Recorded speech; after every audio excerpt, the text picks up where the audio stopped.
better work. Please work. I know this is extremely crazy, but just go along with me here.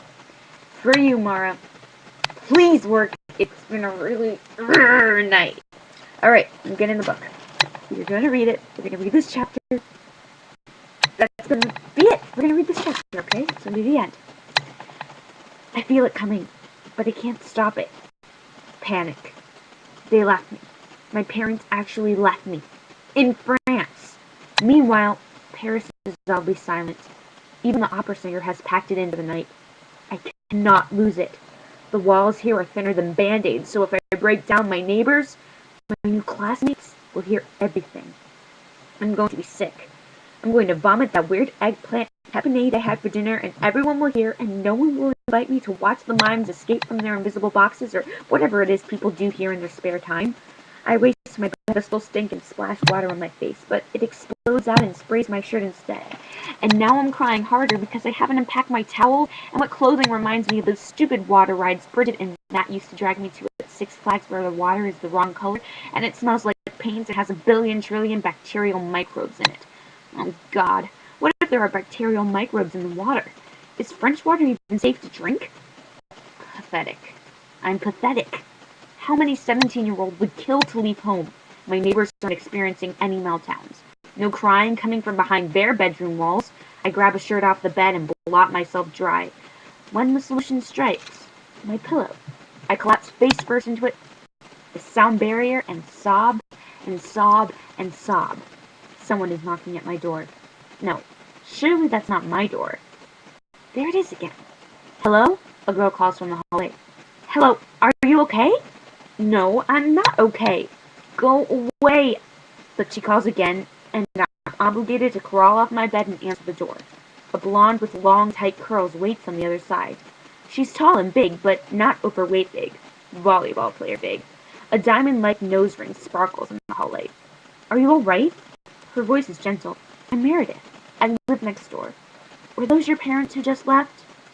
My puppy eye signaled the affirmative. I cried the first night, too. She tilts her head, thinks for a moment, then nods. Come on.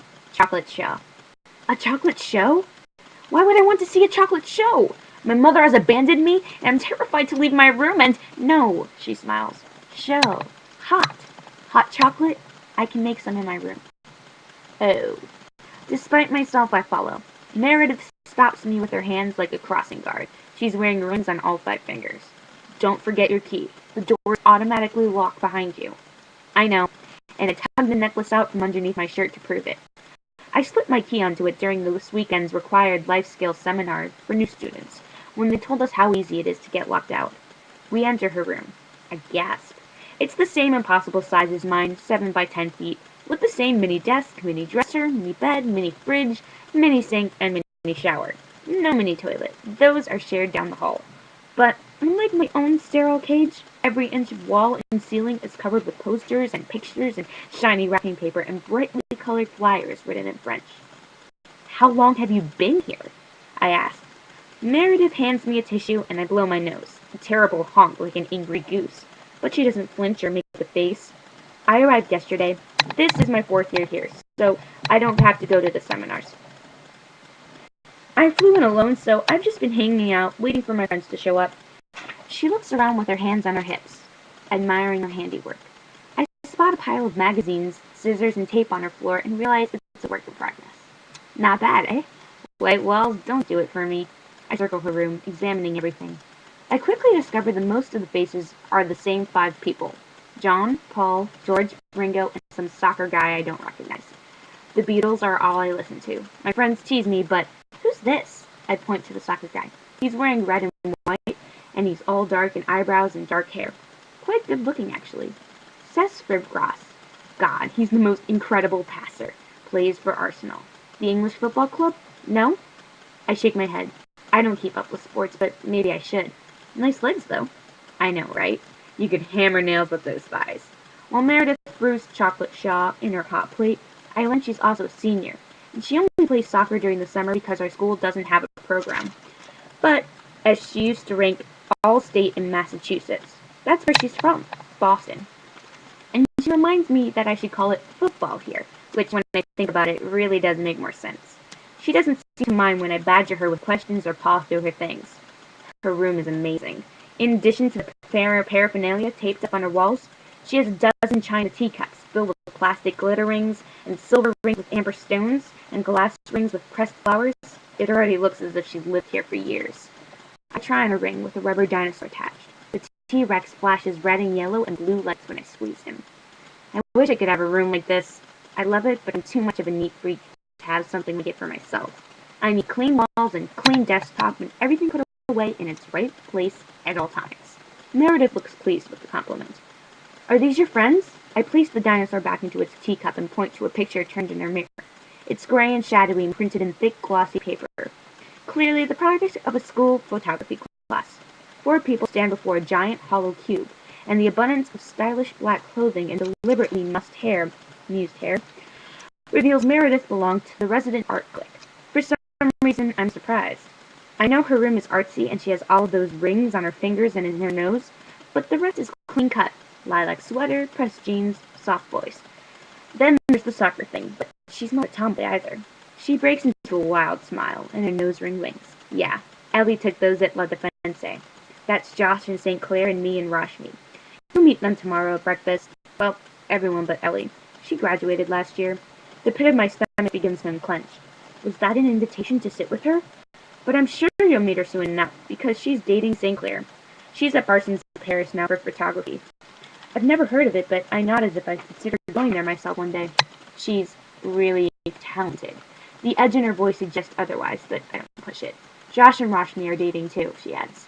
Ah, Meredith must be single. Unfortunately, I can relate. Back home, I dated my friend Matt for 5 months. He was tallish and funnyish and had a decent hairish. It was one of those since no one's better around, do you want to make out kind of situations. All we'd ever done was kiss, and it wasn't even that great. Too much spit. I've always had to wipe off my chin. We broke up when I learned about France, but it wasn't a big deal. I didn't cry or send him weepy emails or key his mom's station wagon. Now he's going out with Sherry Milken, who is in chorus and has shiny shampoo commercial hair. It doesn't even bother me. Not really. Besides, the breakup threw me to lust after Top, multiplex coworker, babe extraordinaire. Now that I don't lust after him when I was with Mac, but still, it did make me feel guilty. And things were starting to happen with Top. They really were. One summer ended, but Matt's the only guy I've ever gone out with, and he barely counts. I once told him I dated this guy named Stuart Thistleback at summer camp.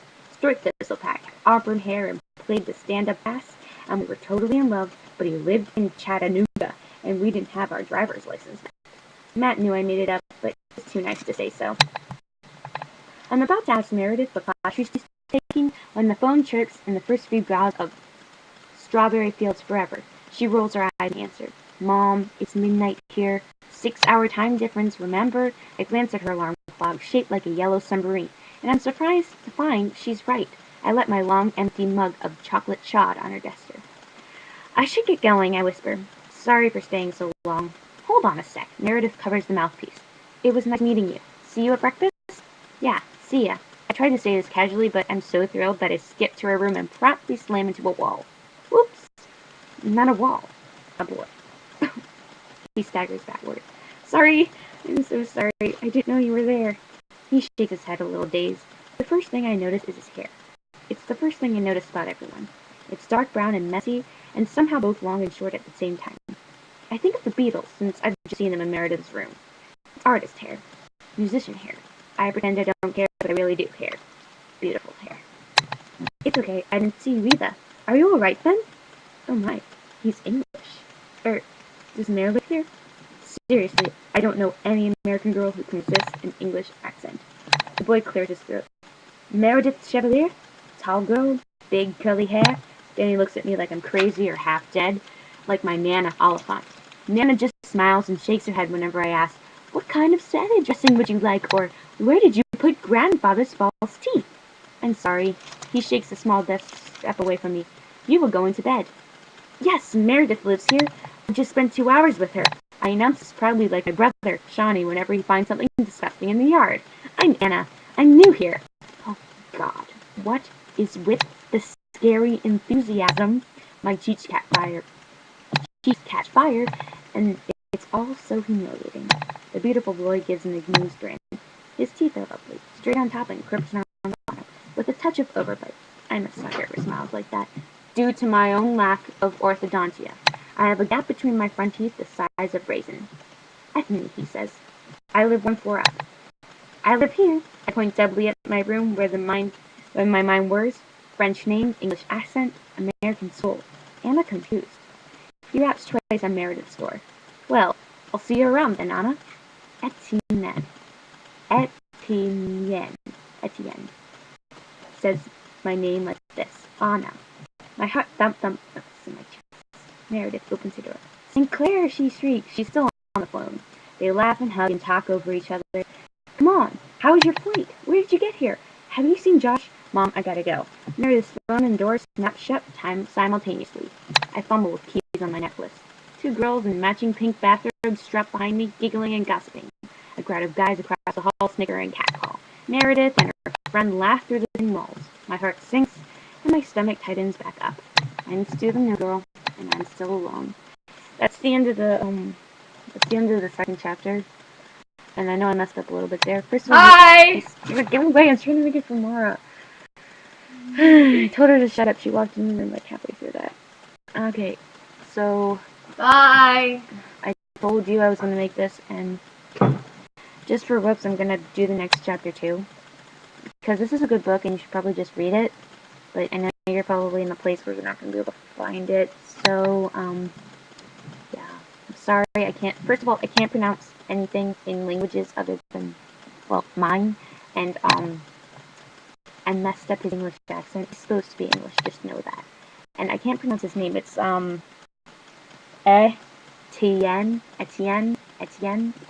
I'm gonna say Etienne. That's his name. That's not actually how you pronounce his name, probably, but that's how I'm going to. So I'm gonna finish up now because this is, oh my freaking god, a long video. But